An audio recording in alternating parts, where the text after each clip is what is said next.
Suprabhatam, good morning to all the seekers. Welcome back to the series of Seeker Satsang on a Sunday morning. We took a brief break in between, just I was going through a phase of contemplation, deeper reflection. Apologies for not being around for a while, it's been a month now. So I went through a process called Gita Yoga for the last 18 days. So I want to express the experience from this, what is the process, etc. today. So we'll be about 30 minutes or 45 minutes, depending on the length of Q&A. So let us sit straight. Namaskara Mudra, eyes closed. Let's start with the prayer.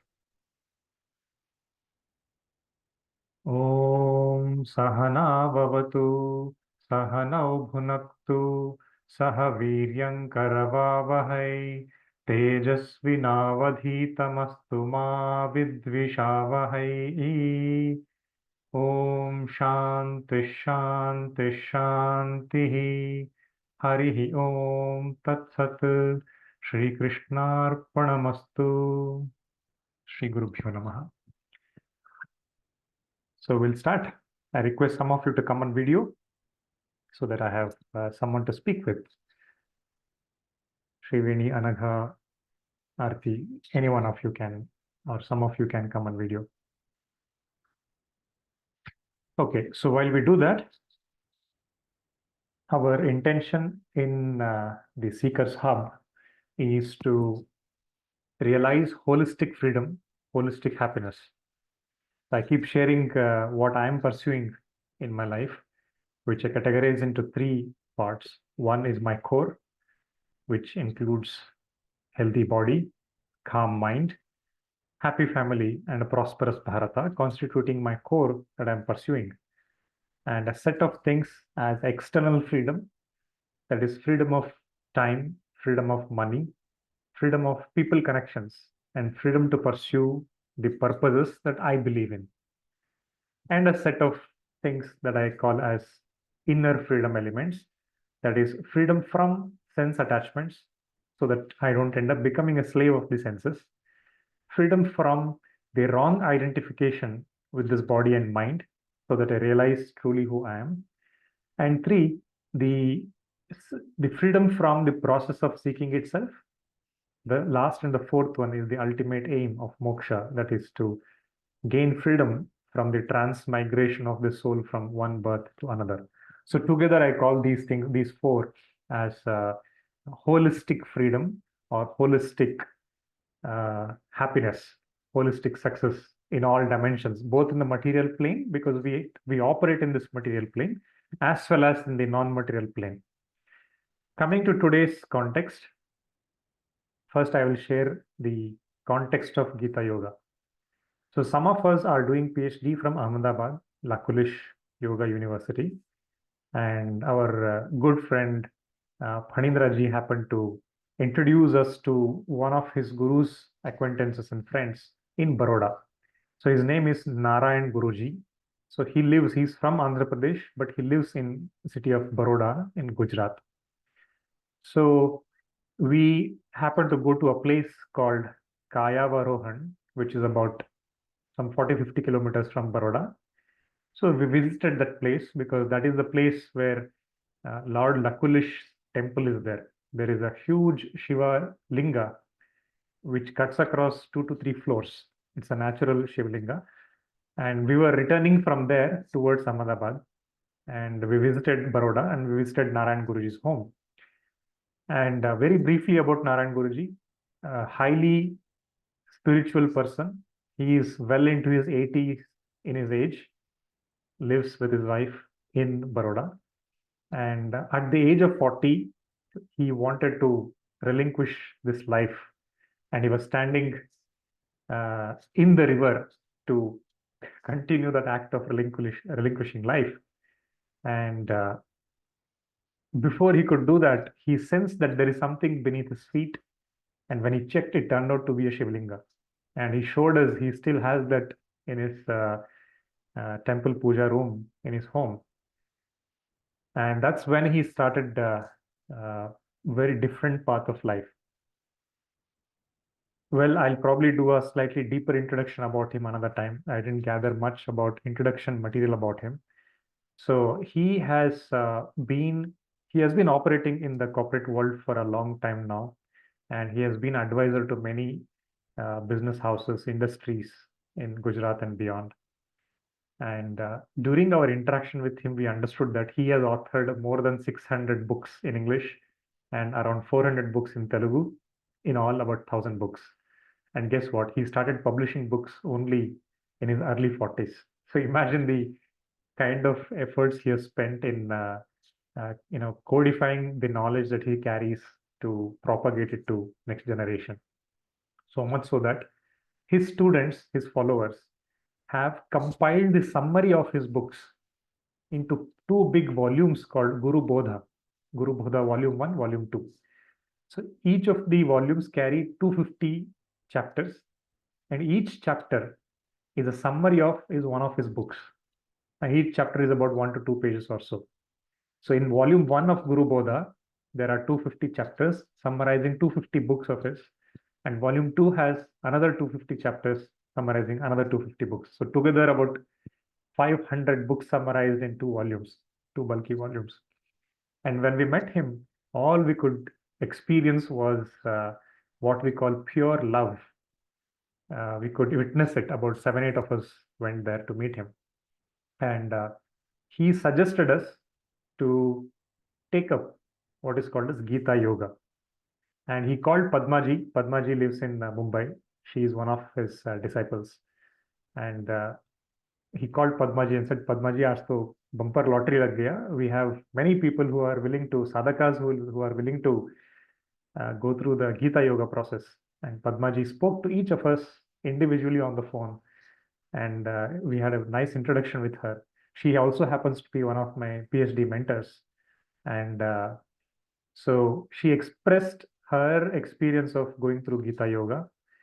And she called it as a very divine process.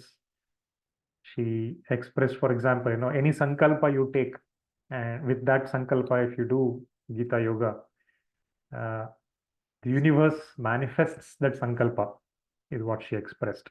She gave a couple of examples. I remember one example where one of her relatives or friends was out of job around that time. And he took the sankalpa of getting employed, and he did 18 days Gita Yoga.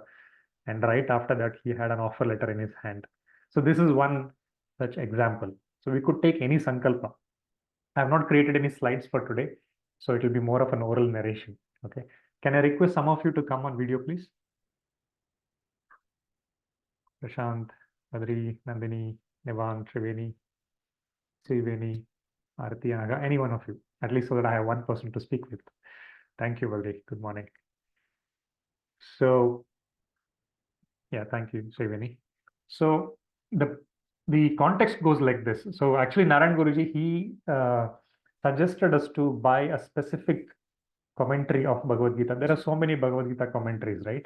So he actually called up the Ramakrishna Matha, Ramakrishna Ashram of Baroda, and told them, hey, my students are coming, so keep them 10 or 12 copies of this commentary. So this specific commentary, I'll share the link, Amazon link in Corporate Seekers WhatsApp community. So that's commentary, Bhagavad Gita commentary by Swami Chidbhavananda. Swami Chidbhavananda, he's from the Ramakrishna lineage. So he suggested us to go through that commentary.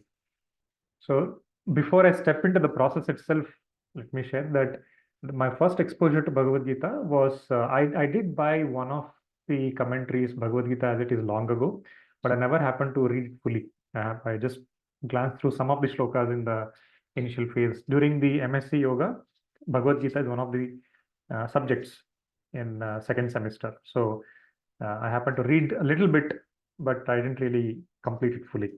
So I just managed with the notes of Bhagavad Gita and completed the examination during MSc. So that was the initial exposure to Bhagavad Gita. However, having said that, a lot of other scriptural knowledge exposure because of the MSc Yoga did educate me about concepts. But I had never read the Bhagavad Gita fully. So there are different modes people do it. One is at your own pace, whenever you find time, read. any Bhagavad Gita commentary. That's one way to do it. Or you can attend Bhagavad Gita parayanas, pathanas, or chanting sessions. So there are different modes one gets to engage with Bhagavad Gita. There are many online websites as well, free websites with commentary, etc. One can read those. One can go through some courses. There are numerous courses created on Bhagavad Gita, and there are some classes that people conduct on, for example, how to relate Bhagavad Gita to management principles and relationships, etc. So many sessions and courses are available already on Bhagavad Gita. So another way to do it is just learn to chant and memorize. If you want to memorize, one can memorize. If not, I just want to learn to chant, that is enough as well. Because I say that even chanting Bhagavad Gita itself is a divine experience, not necessary to memorize and not necessary to understand the meaning also. Then the next level would be going a little slow, maybe read one shloka and its commentary one day at a time. So there are about 700 shlokas cutting across 18 chapters. So in 2 years, we'll complete Bhagavad Gita. Okay, so it's a slow and steady pace, one shloka per day, ranging anywhere between 5 minutes to half an hour, depending upon how deep you want to go into commentary of each. Another way to do it is if you have more than one commentary, this is also fine. For example, I generally have about 4 to 5, 6 commentaries from different authors. One that I've completed is Swami Chidbhavananda's. Another one I wish to take up next is from Paramahamsa Yogananda. Paramahansa Yogananda's commentary is published as God Talks with Arjuna. It's in 2 volumes, 2 bulky volumes, and I've read the initial part of it. It's beautiful. I wish to read that as well subsequently. So like this, you can keep probably multiple commentaries and read one shloka from 2 or 3 commentaries at a time, or just stick to one commentary. So there are various ways we can engage with Gita, Bhagavad Gita.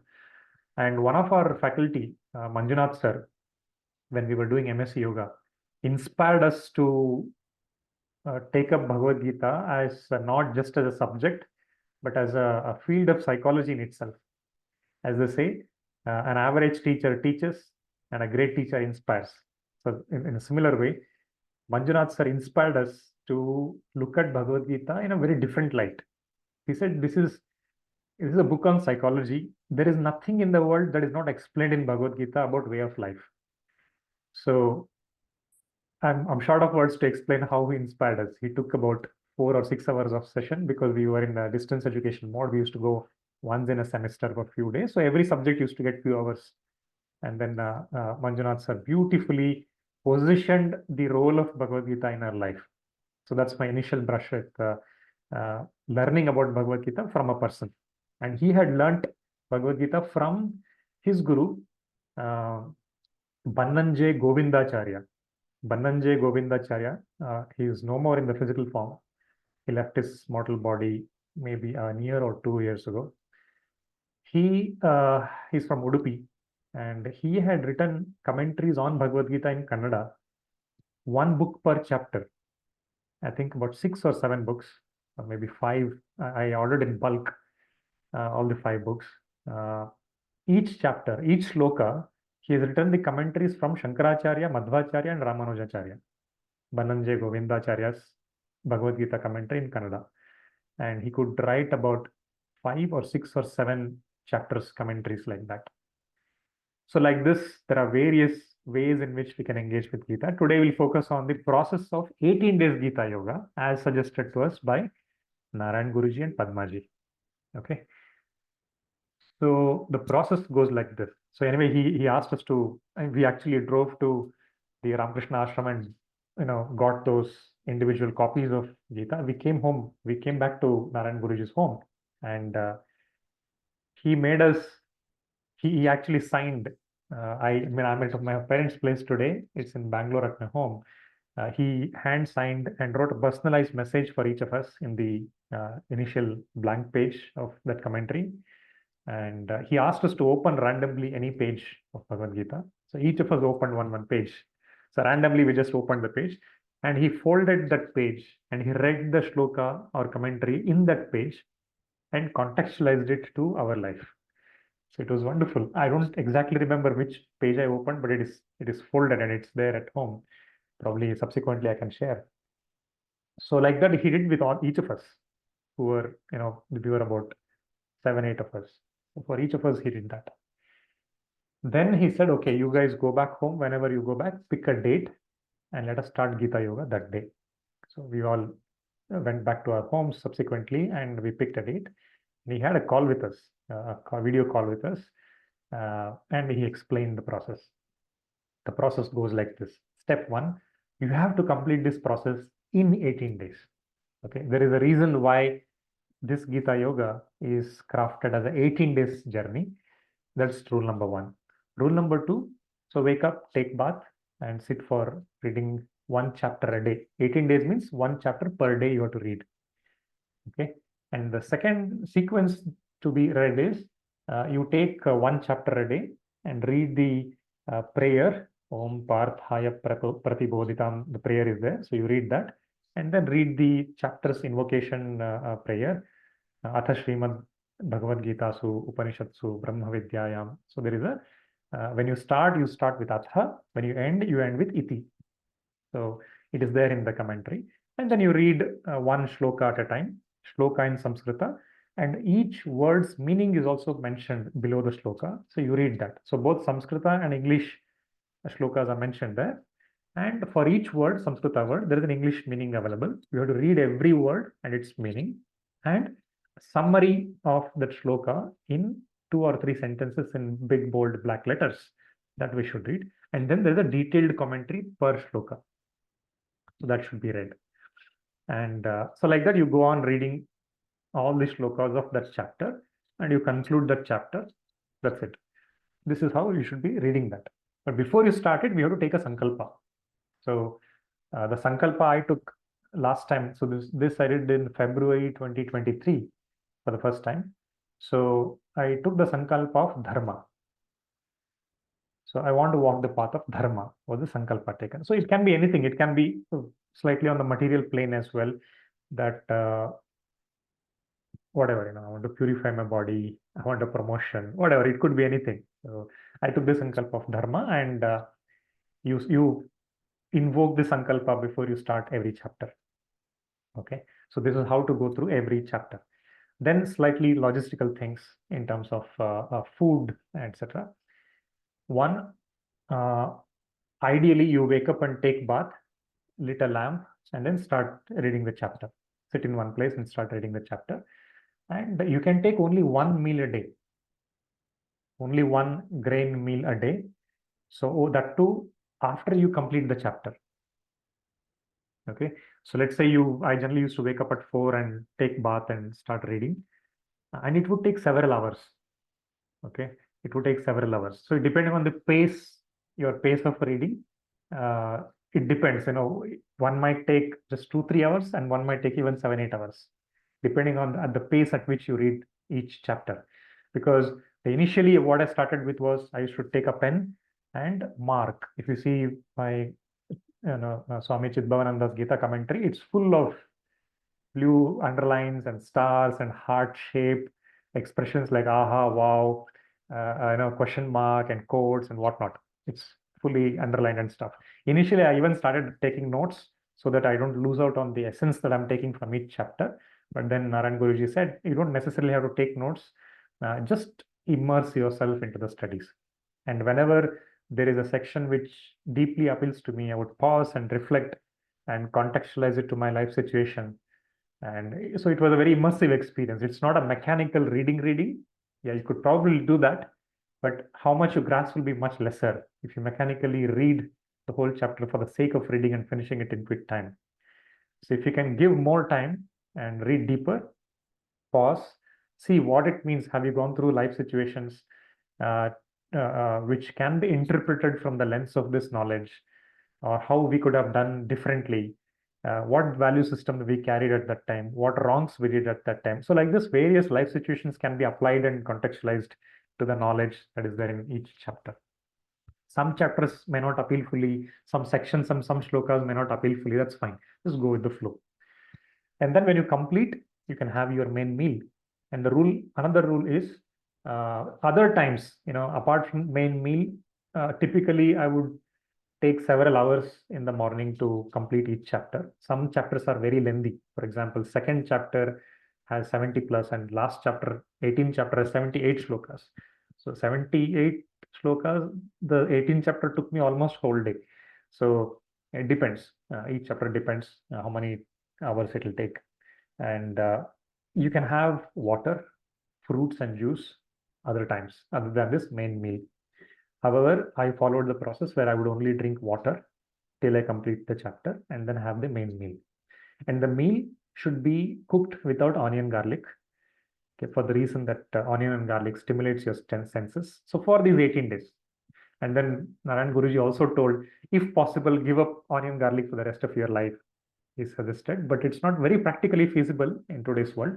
But as much as possible at our home, we try to avoid onion garlic, but we end up cooking as well. And especially when we eat outside, we don't have control on that. There are some restaurants that serve food without onion garlic as well, but limited menu. So food without onion garlic, only one meal a day. Rest of the time you can have fruits and juices, etc. That's the food method. So expect to lose few kilos by the end of 18 days. It happened. So I used to measure my weight once in few days, and evidently, because it's very easy for my body type to lose weight, and I put on weight very easily as well. It's in a week I can put on a kg, but if I don't regulate my food habits. Similarly, I can lose a kg within a week if I be very disciplined with my food habits. So quite possible that you will lose at least 1 or 2 kgs or maybe 3 to 4 kgs depending upon your body type by the end of 18 days. Then no sexual engagement during these 18 days. Treat this as a very pure process, divine process. So it's not that sexual act is not divine. We'll come to that some other time. There is a beautiful explanation in Brihadaranyaka Upanishad. The entire process of sexual act has been equated to a yajna. I figured this out as a part of my PhD research, that how you can turn even that act into an act of divinity. So we'll speak about it another time. So no sexual indulgence during these 18 days. Of course, some thoughts might come, but become aware.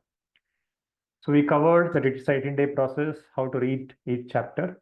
Don't necessarily have to make notes, go with the flow. In the book, underline, etc., highlight. And one meal a day, no onion garlic in that meal. You can have fruits and juices. And that meal has to be consumed only after you complete the chapter. Now, this becomes very demanding, right? Schedule-wise, especially if you're working from home, etc., you can adjust your time in a way you get enough time to complete. Especially nowadays, when you have to, when you're going to office, etc., it becomes very difficult. So schedule is something that you really have to plan. Okay, and some people who might not have been exposed to spiritual knowledge and context in the past, if they're directly jumping into Gita Yoga directly, what I have observed is it becomes difficult to grasp the concepts. Okay, because the concepts are kind of spread across 18 chapters, right? For example, Triguna is explained much later. Tamas, Rajas, Sattva. Okay, but it is repeated in multiple places. Karma Yoga is embedded across many chapters. Bhakti Yoga, there is a segment. So each 18 chapter is 666. First 6 chapters is Karma Yoga. Second 6 chapters is Bhakti Yoga, and then Jnana Yoga. So like this, there are themes are segregated across 18 chapters. So and many concepts repeat. At times you will feel that, oh, why is this repeating? Because Arjuna asks questions. Same questions he'll repeat, and Krishna will answer those again and again. So we are also like that. We're all Arjunas in life, right? So we have our own Arjuna Vishada Yoga, which is chapter 1. We have some suffering in life. That's why we are doing all these things. And we want to get solutions for that, answers for that, permanent answers, so that we can live by these philosophies for the rest of our lives. So Arjuna keeps asking various questions, and Krishna keeps repeating answers for those. So you will see that some themes repeat again and again and again. So which is fine. So this is the, what is it, tactical aspects about this process. Now let me step into the slightly deeper aspects. They say that Gita speaks with you. Now Gita talks to you. Okay, I had heard this even before I stepped into this process. Only while reading various chapters, I realized that, oh, indeed, Gita speaks with me. As if Gita is speaking with me, as if Krishna is speaking with me, that kind of a bhava came. Reason being, our mental makeup, what memories we are carrying because of the life experiences so far, the sufferings that we have gone through, the elated situations that we have gone through, we come to this process with that context. And each of our context is different, right? So when we read Gita with that context, the messages that resonate with us as if a solution is being given to me are based on our life situations, especially the current situation of life that we are going through at that time. So in Feb 2023, when I was going through this, I was going through certain dilemmas of life, okay? Various, some moral, ethical dilemmas as well. And what I'm doing, am I doing it right? Okay. And how I am engaging with a certain context. How should I be engaging with this context? And I was going through a lot of stress also at that time. So it's so wonderful that there are some certain sentences in the commentary as if those sentences have been written and printed for me personally. I have made specific marks on those sentences and paragraphs and shlokas. That as if a solution is being given to me, as if a guidance is being given to me for my life context at that time. It was that deep an experience. So when we pause and see, and we tend to catch those and we tend to assimilate those messages more compared to other messages in the Gita. That's how literally Gita speaks with you. If you give it the right time to imbibe it, pause and reflect. So that's why Shravana, Manana, Nididhyasana. Nididhyasana is a subsequent process, but Shravana and Manana can happen together. Reading as well as contemplation, reflection, imbibing, assimilation can happen together if you go slightly at a slower pace to give it time and space to settle within us. That's a profound experience I've had last time. One another rule is, for whatever reason, if you break the streak of 18 days, let's say it happened with me that I completed 10th chapter. 11th chapter is Krishna shows the Vishwarupa Darshana. Okay, so 10th I completed. Next day was a Sunday, and I was supposed to read the 11th chapter, Vishwarupa Darshana Yoga. And I couldn't do that on that day. For some personal reason, I could not take up 11th chapter at all that day. So it was a break, right? If you break, you have to start all over again from chapter 1. It has to be a continuous 18-day journey. Okay. Practically, it feels very demanding. Yes, it is. It's not a simple, light process. It is going to demand a lot of commitment and time from you. Okay. And for women, if you're menstruating during those days, let's say you're in 10th chapter, halfway through, or you just started, or even yet to start, and you menstruate. So wait for your menstruation to be completed. And only for women, you can start again from the 10th chapter after you complete your menstruation. So only for women, this exception is there because of the natural biological process. You do up to 10, and then 4 to 5 days break, menstruation is over, and you continue from 10th chapter again, whichever chapter you left from, and complete it. So it happened for many women in our group. So we did this as a group endeavor. About 7, 8 of us were doing, nearly 10 people were doing it together. So, and we used to post at the end of completion of a chapter, we used to post a message that I completed this chapter today. So some women did go through menstruation during that time. So they took a break and continued after that and completed. So when I had to pause on the 11th day, I could not take it up again the immediate next day. So I started from chapter 1 after 3 weeks, 2 or 3 weeks. Okay. And the beauty was this. No, so again, I started from chapter 1, right? This time. And between these 2 to 3 weeks, life happens. So life happened. Same 10 chapters had a different level of meaning next time. Same 10 chapters. There were some sections which were appealing to me differently, which were appealing to me in a much deeper sense. That's the beauty, right? In 3 weeks, life happens, and it happened. So the second time I was able to start from chapter 1 and go all the way to chapter 12. Especially in chapter 12 is almost a summary of the entire first 17 chapters. So there were, as I said earlier, I want to emphasize this more and more because that was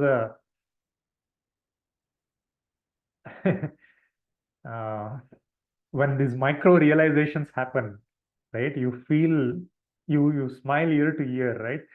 Oh, I'm getting answers to my life situation. I'm getting clarity for my way forward. I'm getting clarity as to what should I do, what should I not do, etc. So that was a beautiful revelation. It was very timely. I needed those messages at that time of my life. Okay, so those things happened, and very, very deeply grateful to this process. So this happened last year, and me and my wife used to sort of talk about this. And though the suggestion was to not really discuss a lot about the learnings of the day, that day itself, so that you just imbibe it to yourself, keep it to yourself, go forward, because so many things may not make sense in the initial chapters. And as we read more and more, all the way till 18th chapter, we will get clarity, because there are so many messages that are repeated across different chapters. So, but my wife would ask questions, and we would discuss those. So that those discussions also sort of settle this knowledge much deeper. And I stopped making notes after the initial few chapters, because that would take several hours more than planned. Because how much will you note, right? It feels like almost every shloka has some key message or the other. So I stopped making notes, and I just went with the flow of the chapters. That's how I was able to complete 18 days in. So I started in Feb, 10 days, and then a break of 2 to 3 weeks. Started again in March, completed in the March 2023. So me and my wife took a sankalpa that we should do this every year. It'll be wonderful to do Gita Yoga. It takes 18 days every year. It's an act of purification itself. It settles a lot of mental lack of clarity in the mind. It settles a lot of those things and affirms a lot of philosophies to live by. This is all we need, philosophies to live by. So coincidentally, we didn't intentionally start it again.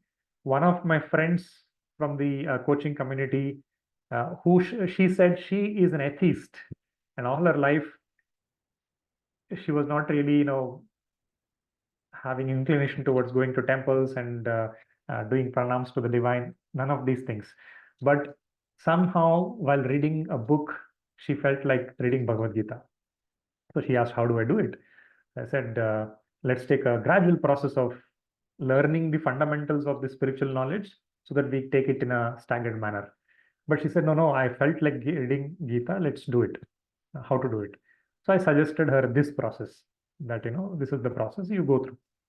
So then few more people from the coaching community gathered along, and we formed a group, and we started it. Yesterday was the 19th day, today is the 20th day. So 20 days ago, we started the process. So again, different people did it differently. One person wanted to culminate this process on the Guru Purnima, 21st July. So she read only the shlokas and the word by word meaning, minus the commentary. So she was able to complete almost 2 chapters a day on some days, and concluded it on Guru Purnima on 21st July. However, I would treat that as a different process. Okay, that's a different process. And some couple of folks took a shorter time to read few pages per day. But again, that's a different process. I won't count that as an 18-day process. And another friend could do only up to 10 chapters, but she was overwhelmed with the kind of knowledge that is there. It is natural. If you are getting exposed to Bhagavad Gita for the first time, or the whole scriptural landscape itself for the first time, it is very natural to feel overwhelmed. And it might also happen that you might feel like not being able to place the concepts and the messages in a structure. It's quite possible. You might feel very confused. How do I even imbibe it? Because there is always a tendency to apply this knowledge immediately, right? So that might be a possibility, where when Krishna speaks in the 2nd chapter about Sankhya Yoga, you might wonder, how do I relate Sankhya Yoga to my life, right? And when he speaks about Karma Yoga, because Karma Yoga is as a concept is not something that we can instantly relate with. When he says, do the karma, but don't be attached, you are not the owner of karma, don't be attached to the fruits of karma. Look at this, right? So does it mean I go to office, I work, shouldn't I expect salary? Shouldn't I expect promotion? See, coming into this session, I had an expectation that few people will turn up, right? So, and I saw only one lady, one person joining at 5:55 or 5:56. I said, even if nobody comes, I'll deliver it, right? Should we not expect at all? So the concept of Karma Yoga itself is, it has to be looked from various dimensions, from our life situations and how we have been doing work so far. So it might be very confusing. How do I apply this to my real life? And that for some people might be daunting. If I don't know how to make sense of this knowledge, if I don't know how to apply this knowledge, does it mean I become a sannyasi? Go to a cave and meditate? Does it mean I should just leave my family and do only this? So a lot of questions will arise. A lot of contradictory questions will arise. So the trick is notice these questions that are arising, become aware of these questions, and have patience. Continue with the process. By the time you complete 18th chapter, a lot of your questions might be answered. If there are still unanswered questions, then you can huddle with other people who have read Gita, etc., and do a question answer, do satsang, and go to those people who have mastered this Bhagavad Gita, etc. Okay, so that can be done. So patience is key. It's a demanding process of 18 days. It's not an easy, light one. So only if you can dedicate certain hours per day, I would say easily 4 to 5 hours per day, easily. 18th chapter took me 7-8 hours. And okay, now let me come to the concluding part, and then we'll take some quick Q&A. So the last time, okay, this time I didn't express the sankalpa, right? So last time the sankalpa was dharma. Okay, and I would always carry this philosophy that life is all about equanimity, samatvam, and samatvam is one of the prominent themes of Bhagavad Gita. Samatvam yoga uchyate, says Krishna. Balance, state of balance is yoga. So, because the way I would interpret this is happiness is a resultant outcome of being equanimous. Patanjali also says, yoga chittavritti nirodha. Tada drushtuhu swarupe avasthanam. When we cessate the fluctuations of the mind, modifications of the mind, the contents of the mind, when we negate it, when we stop those, then we are established in our true nature of blissfulness. Ananda is our true nature. And samatvam yoga uchyate means balancing the mind, calming the mind down is yoga. Yoga is unification with the larger force. So it happens when the content of the mind are purified. Okay.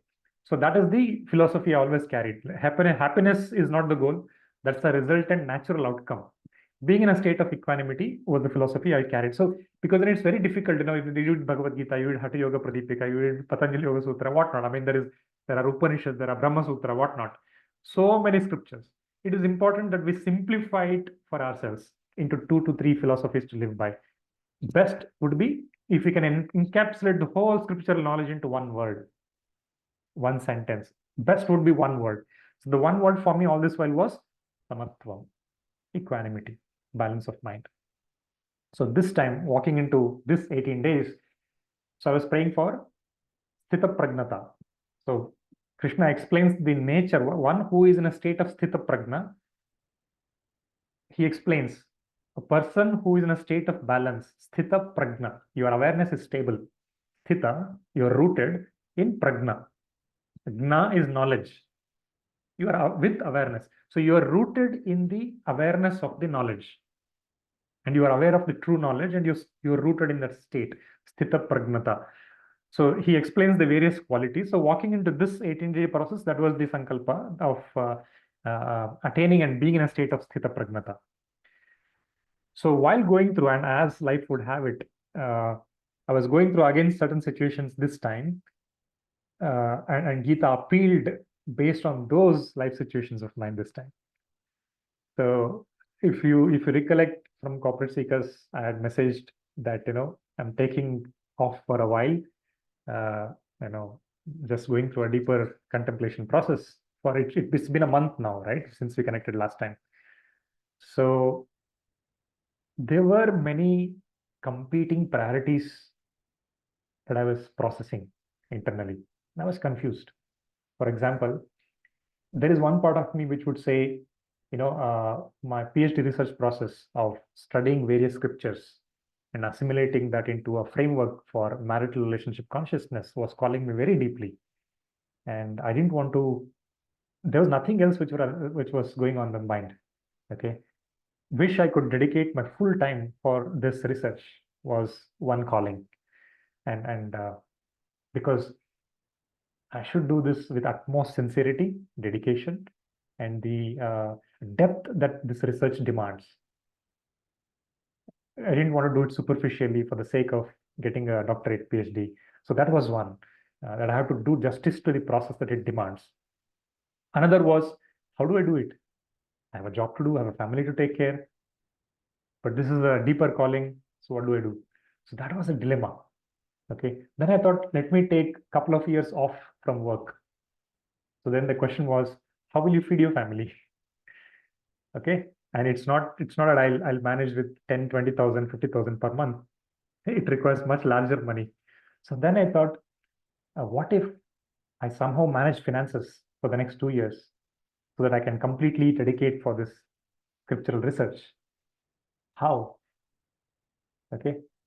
Then I thought, let me take leave without pay for 2 years or 3 years or whatever duration and crack my PF savings. But those retirals are for a rainy day when I retire. If I take it out now, yeah, maybe I can live through for a year or two, but that's like completely consuming the retirement fund, right? So these were the confusions I was going through. And as I've come to believe that Gita answers your questions, because this is the second time again. So this time, so last time was Dharma, that was well settled, and I was glad to go through a course on Dharma. It was in Kannada, and very beautiful disposition on Dharma itself. So what is Dharma? Dharma was sorted last year. So this year, the messages that stood out were three, and I've shared this and I'll repeat those. I think we went over time. Is it okay? Okay, thanks. So one larger theme that emerged was, uh, of course, another thing that happened this time was at the same time, while going through 18 days of Gita Yoga, I happened to study Upanishad also in parallel and started Brahma Sutras also. So this happened for the first time in my life, that I was studying Bhagavad Gita, Upanishad, and Brahma Sutra together in parallel, and realized that these three are prasthanatrayi. So me and a friend, we crafted a multi-year journey of studying scriptures at ease, very deep. So next 3 to 5 years kind of a journey, where we'll study some. We have listed a bunch of scriptures to study in depth. I mean, that would be for lifetime learning. So we took one of the Upanishads, Kena Upanishad, and Brahma Sutras as well. The beauty that I discovered, which I did not know earlier, was all the three convey same knowledge. Upanishads, Brahma Sutra, and Bhagavad Gita, all the three convey same knowledge. Brahma Jnana, Atma Jnana. So whenever we say Jnana, Jnana Yoga, it's talking about the ultimate knowledge, about the truth, about the Brahman, about the universal consciousness. So that added to synthesizing the Bhagavad Gita knowledge much deeper. Because Kenopanishad talks about the same thing. Brahma Sutras talk about, though it's only the initial part that I've gone through so far, but that was enough to enhance and deepen the experience of Gita Yoga itself. So while we materially operate in this world, including the things and money and people, etc., we've always heard this inner turn inwards kind of a phrase, right? That took a very different, deeper meaning this time. What does it mean to turn inwards? What does it mean to regulate the senses? Gita speaks highly about regulating the senses. And it talks about the difference between uncontrolled senses, controlled, forcibly controlled senses, and sublimated senses. How do you sublime the senses?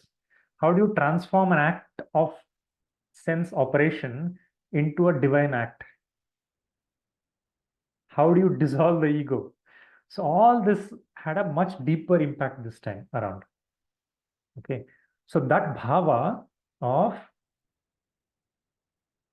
turning inwards, realizing who am I truly, dissolving the superimposed identity of body and mind and recognizing theoretically. It starts with theoretical recognition. Knowledge is still theory. Only when we apply it becomes wisdom, right? So it's quite theoretically it started. That led to a subtle shift in my state of being and understanding of this philosophy, where the more I try to control the narrative of my life, I repeat, the more I try to control the narrative of my life decisions, there is a sense of doership, there is a sense of agency, there is a sense of ego. So the subtle shift was, why should I try to control the narrative? Because I'm not the one who's running the show. I'm just an instrument. There is some force which is operating through me in this world, as if it's a Kathputli game. There are some strings being pulled by someone because of which I'm operating this way. I am operating itself is an egoistic expression. What if I just dissolve this? That was a subtle shift. It is still not gone, but somewhere the trigger has happened. Subtle shift. That shift led to, if everything is Brahman, if everything is consciousness, universal consciousness, then there is no me. When there is no me, then how do I operate in this world? Why should I decide how do I operate? Just surrender. Let the flow take care of the flow itself. He knows what to get out of this existence. That dissolved my confusion about, should I take off from work? How do I manage time between work, family, and studies? Blah, blah, research. Everything was sorted, dissolved at that time. I should not stress about it. He will guide, he will unfold the journey. The famous words of Rumi, take a step, the journey, path will unfold. The famous quote from Rumi, the philosopher. So, to an extent, if theoretically also, that was one message, that don't try to be in control of your narrative. Flow with the flow. The flow will tell how the flow should flow. Sounds a bit paradoxical, but that was a subtle message. If that is the case, then what should I do? Then the message was, why should you decide what you should do? Let the flow decide. You just operate. Follow your dharma, because karma is dictated by dharma. So as a family person, I have certain dharma. As an employee, I have a dharma, and I have a larger dharma for the society. Then the second theme came, that is, if I don't have to clog my mind with what should be my decision, if the decision-making fatigue is out of place, then the only theme that remains, because Gita speaks very prominently about tapas and yajna, if you can transform action, every action, into an offering of yajna through tapas and the bhava of yajna bhava, then automatically karma yoga is achieved. There is no attachment to the work. There is no attachment to the outcome of a work, fruit of action. Everything is offered. Brahmaharpanam, Brahma Havir, we say while eating. The food is Brahman, the action of eating is Brahman, the one who is eating is Brahman, the Jataragni which will digest is Brahman, the nourishment that comes is Brahman, the one who assimilates the nourishment is Brahman. Everything is Brahman, then who are you? There's no space for doership and agency, sense of ego. Can I transform every action into an action of yajna? Was the next thematic message that emerged from Gita. If everything is an act of yajna, then what should be my bhava while doing it? Yajna bhava. If yajna bhava, then it doesn't matter what we do.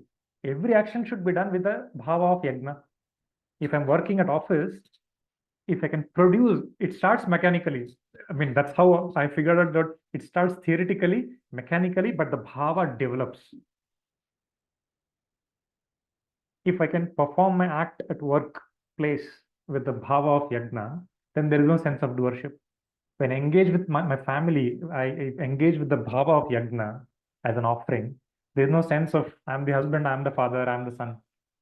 If I engage with society in a way, it's not me who is doing it. I'm just being an instrument through whom this knowledge is being shared. Finally, it's not me who created this knowledge, right? Knowledge always existed. And we are just being conduits. Zoom is actually doing karma yoga and yagna yoga. Zoom is not attached to the knowledge being discussed here. So why should I be? Someone expressed the knowledge, someone compiled it. I just happened to come through it and expressing it. Because knowledge, I'm high on knowledge as a theme in life. So then the Gita goes on and Yagna Bhava, and then he says, in Kannada we say, Jana Sevaye, Janardana Seve. Serving people is like serving the divine. And this message very prominently stood out this time, that serving humanity with the bhava of yagna is a highest form of yagna. So every small act, for example, I'm breathing in. So there is a shloka in Bhagavad Gita, which I don't recollect exactly what. Prana apana. I mean, so prana apana has a slightly different context in the pancha prana context. Here, prana is inhalation, apana is exhalation, in that way, rechaka and puraka. When you inhale, the inhalation, the breath is being offered in the fire of yagna. When you exhale, the exhalation is being offered in the fire of yagna. Even the subtle act of breathing can be viewed from the bhava of yagna. Bhava is emotion, the feeling of yagna. When I eat, we have a prayer, right? Brahmarpanam Brahmahavir. Eating with the bhava of yagna. When I take bath, if I take bath from the bhava of yagna, from as if I'm actually bathing the divine.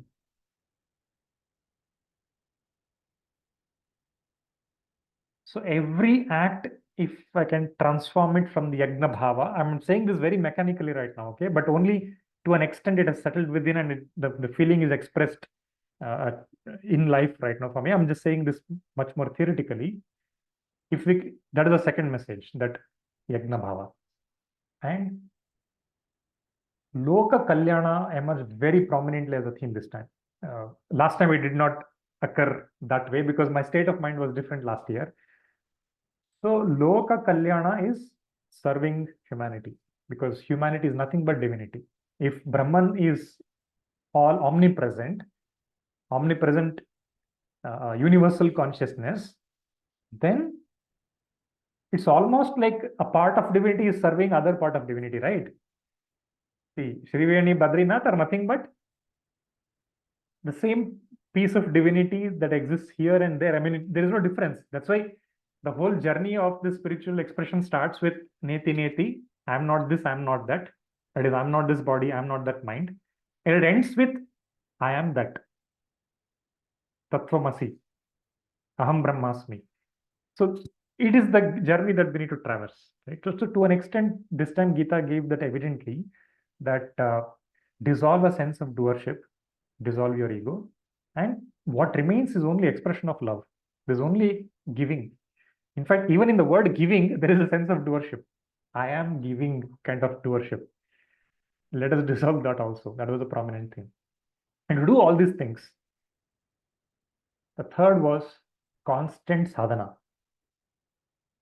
Being in touch with this knowledge, expressing it, sharing this, which is what I'm attempting here, is one way of being in touch with this always. And there is no space for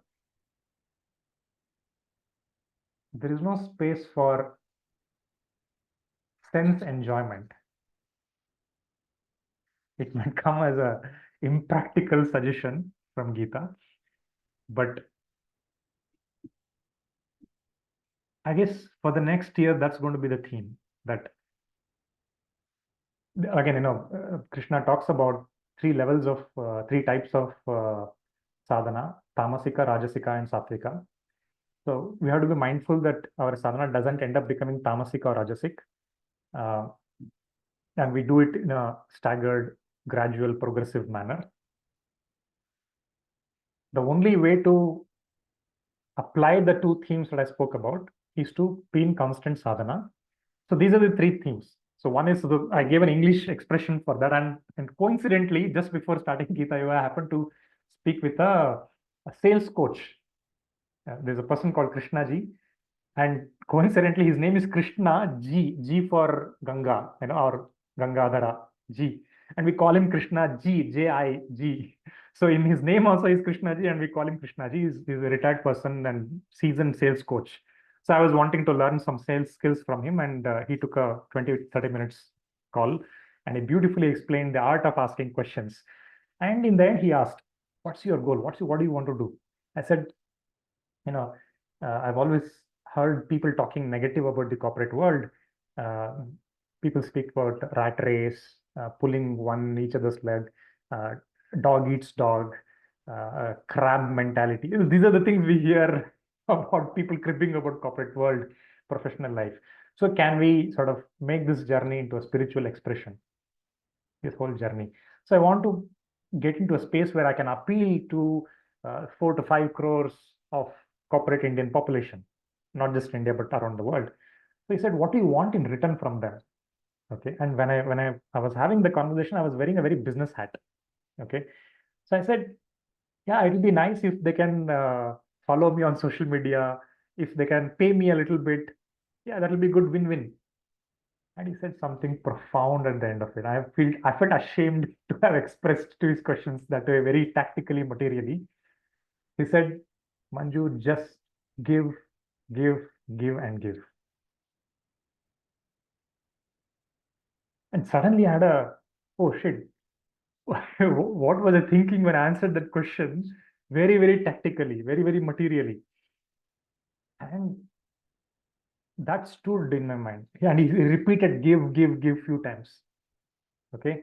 Everything else that happens is an after effect. Just give, give, give. So that's true. So, and my wife was asking, and we keep discussing, right? So, and sometimes I get so excited that I pause the shloka and run to kitchen. Hey, and, this shloka spoke about this, and you were asking this question. This is the answer, and I was having this confusion. This shloka gave this answer. See how beautiful it is. So, few times it happened that I stopped the Gita in between and ran to kitchen or ran to wherever my wife was and would express this and quickly come back and continue. So I said three things emerged. So I call her with a certain pet name, and I said, these are the three things that stood out that this time. The one is this existence should be dedicated for Loka Kalyana, Jana Sevi. That was one theme. And how to do that is to just give, give, give. That's one. Second is uh, to put this existence through the process of tapa, yagna bhava. That was second one. Third one was, who am I to decide what I should do? Let him decide how he wants to use me for the larger good, right? Thereby dissolving a sense of ego, sense of agency, and complete surrender. So these three. So then one day I returned home from office, and my son opened the door and said, Papa, don't come into the bedroom. We are doing something. There's a surprise for you. So Mama and me are doing something for you. I said, okay, okay. I mean, now there is no excitement also. There is no, okay, samatvam, okay. Show me the surprise once it is done. But then it's 80% done. We will take some more time and gift you this. So, but then my wife told my son, so call Papa because I need to know what to write on this. So then they called me inside. So they were crafting this. I think I've shared the photo in the Corporate Seekers group a couple of days ago. So they were doing this handcrafted thing to hang on the wall. So then she asked, tell me those three things that you said again. So that I want to make this and put it on your wall so you keep looking at it every day and it stays in your conscience to live by these three messages. So I repeated the three, but then I gave slightly different English words for that. One is a yagna bhava, doing everything from a yagna bhava for Loka Kalyana. For that, we gave the English equivalent word give, give, give, right? So this life is to just give. Second was a sadhana. sadhana, so we just put an English equivalent, be consistent, consistency. Because I tend to, okay, I have to choose my words carefully. In the past, I've been pretty inconsistent in my sadhana. So that was the next theme, that I have to be very consistent in whatever I do. So be consistent. And third was Ishvara Pranidhana, surrender, dissolve the sense of doership and let him guide what has to unfold. And let me not have a sense of doership. So that's, we call it a surrender. So that's what they wrote and gifted me, and I put it on the wall, and it's there on, there's a big study table and in front that is there hanging on the wall so that I can keep looking at it. But another thing I've noticed is when you do these things, right, you put a quote on the wall, it becomes very mechanical at times. You keep looking at it every day, but you lose the sense of why it is there.